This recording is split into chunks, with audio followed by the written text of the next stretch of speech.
What's up guys, v tomto videu si s vámi chci o niečom proste promluviť, co je proste zlo, dejme tomu. A tím myslím teriáni,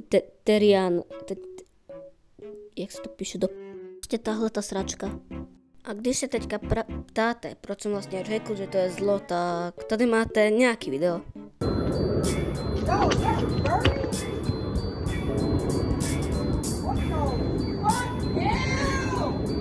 Kámo, tá chill hudba pozadí, lol. O čom tady mluvím, že jsou prostě toxic, jo, totálně prostě toxic hype. A to znamená, že si na ně musíme zareagovat, lol.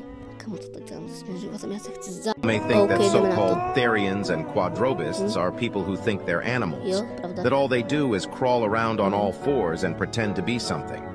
But this isn't true. Therianthropy is a belief and an identity.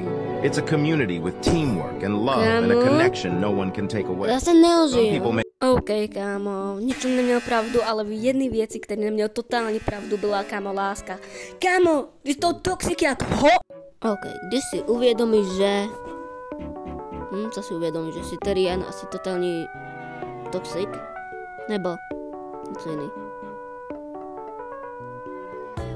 Že jsi zaseknutá v tom těle. To prdele, kámo, co to dělá?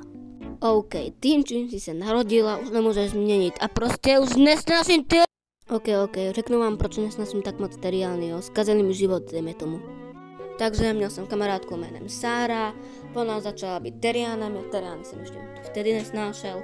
No a já jsem jí řekl, prosím nedělej Theriana, nevím, nemám je rád, je to cringe a takovéhle věci.